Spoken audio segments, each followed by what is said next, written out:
C'est le moment d'échanger avec l'invité de France Bleu Azur Matin à 7h52 et de revenir sur cet arrêté que s'apprête à prendre la mairie de Nice, un arrêté anti-mendicité. On en parle avec notre invité David Nakache, président de l'association Tous Citoyens. Bonjour David Nakache. Bonjour. Vous êtes sceptique concernant cet arrêté anti-mendicité que veut prendre Christian Estrosi? Plus que sceptique, en réalité on mélange tout. On mélange tout et on fait du buzz politique sur le dos des enfants qui sont réduits à l'état de mendicité dans les rues de Nice. D'un côté, on nous parle de mendicité agressive, ça relève des troubles à l'ordre public, il y a des procédures pénales pour cela, d'intervention de la police qui doivent avoir lieu. D'un autre côté, il y a de la pauvreté et de la misère avec des personnes qui mendient leurs enfants avec eux. Et de l'autre côté, il y a des réseaux organisés qui se servent d'enfants pour faire de la mendicité organisée. Ces enfants sont victimes de la traite des êtres humains. Sur des sujets Donc pareils, il faut faire quelque chose. Bien évidemment, mais il faut faire quelque chose toute l'année. Il ne faut pas attendre l'été pour prendre un arrêté municipal, pour qu'on cache la misère du centre-ville, pour la photo que vont prendre les touristes. Il ne s'agit pas de faire encore une fois un buzz électoral où pendant 2-3 mois on va agiter toute la classe politique. On sait que son arrêté municipal va être quasi inefficace ou risque d'être cassé par les tribunaux, mais c'est pas grave, on a fait un buzz, on engrange les résultats électoraux de tout ça et on recommence l'année d'après. Alors pour être complètement honnête avec les auditeurs, c'est vrai que hier a été annoncé un arrêté anti-mendicité. Les rédactions ont reçu donc cette information et puis petit à petit la journée a avancé et on a senti la municipalité faire ce qu'on appelle un peu de rétropédalage, puisque en fin de journée on parlait simplement de arranger, amender les arrêtés déjà existants. Vous avez en 2012, 2013, 2014 combattu les arrêtés anti-bivouac qui avaient été pris à l'époque par Christian Estrosi. Qu'en est-il maintenant? C'est la même chose? On est dans le même contexte? Pas tout à fait, le contexte a évolué. Il y a toujours une stratégie d'exclusion dans cette ville que nous combattons. Il y a une politique globale d'exclusion envers différentes populations, les SDF, les Roms, etc., qui sont systématiquement stigmatisés. Mais en matière de politique publique, ce qui compte, c'est l'évaluation.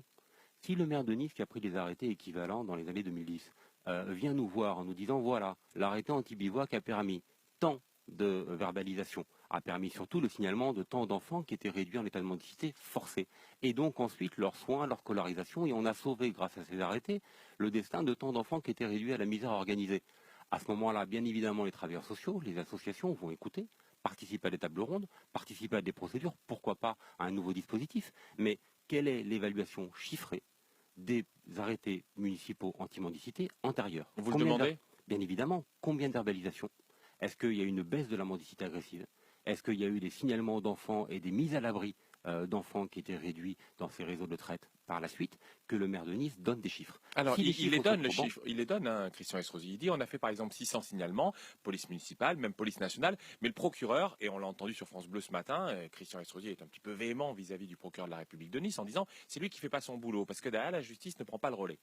Pour aider les responsabilités, c'est bien, mais quand on est un responsable politique, on ne se rejette pas la balle de la misère humaine. Et on ne se renvoie pas la balle entre le département et l'État, parce que la guéguerre entre la ville de Nice et l'État, on l'a vu malheureusement suite aux attentats de Nice, la guéguerre entre le département et la ville de Nice, très honnêtement, le sort de ces enfants mérite bien mieux que la guéguerre politicienne entre Christian Estrosi, Eric Ciotti et son équipe. L'invité de France Bleu Azur Matin est le président de l'association Tous Citoyens, David Nakache. Alors ça date pas d'hier à ces arrêtés anti-mendicité. En 1999, Jacques Perrat en avait pris un qui avait fait grand bruit à l'époque. C'est vrai que de toute façon, quand il y a trouble à l'ordre public, c'est sur ça que se repose l'arrêté anti-mendicité d'un maire, la plupart du temps, c'est de son ressort. C'est à lui de faire quelque chose à la municipalité. Est-ce que vous comprenez en revanche la volonté de trouver des solutions, vous l'avez dit, pour combattre cette mendicité organisée qui se développe depuis quelques mois de manière très rapide à l'ouest de la ville notamment? Christian Estrosi dit voilà, des personnes qui sont là avec des panneaux je suis syrien et qui ne sont pas syriennes, dit-il. Utilisation donc de quelque chose qui en ce moment émeut, je dirais, l'opinion publique. Il faut faire quelque chose, encore une fois de plus, il faut peut-être essayer de casser ces réseaux. C'est peut-être la première pierre de Christian Estrosi à travers cet arrêté anti-mendicité. Alors il y a plusieurs choses là-dedans. Vous savez, on avait déjà... un procès d'intention dans la Non, on avait déjà une longue tradition de criminalisation des pauvres en France. Sous le code Napoléon, on avait déjà des arrêts anti-vagabondage. Bon, donc c'est pas quelque chose de nouveau. On a toujours eu des personnes qui ont fait croire qu'ils étaient estropiés dans la rue alors qu'en fait, ils étaient valides. Bon, mais on a toujours eu aussi une réelle misère des gens qui avaient faim et qui volaient ou qui mendiaient pour nourrir leurs enfants.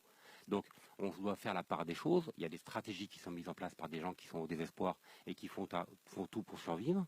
Il y a à côté des réseaux organisés et qui sont réellement criminels et qu'il faut mettre hors d'état de nuire, tout comme les réseaux de Mais prostitution. comment on les met hors état de nuire? Parce qu'on pourrait vous rétorquer, voilà, David Nakache, vous n'êtes pas aux affaires, vous êtes président de l'association Tous Citoyens. Bon, alors, si vous êtes maire, qu'est-ce que vous faites, David Nakache? D'abord, on met autour de la table toutes les personnes compétentes. Le préfet, la protection de l'enfance, les associations qui suivent au quotidien ces familles. Comment se fait-il qu'on semble découvrir le problème quand l'été arrive et quand les touristes vont venir pour faire le buzz électoral, alors qu'on voit que tous les Niçois voient systématiquement dans les rues de Nice des enfants qui sont utilisés à des fins de mendicité.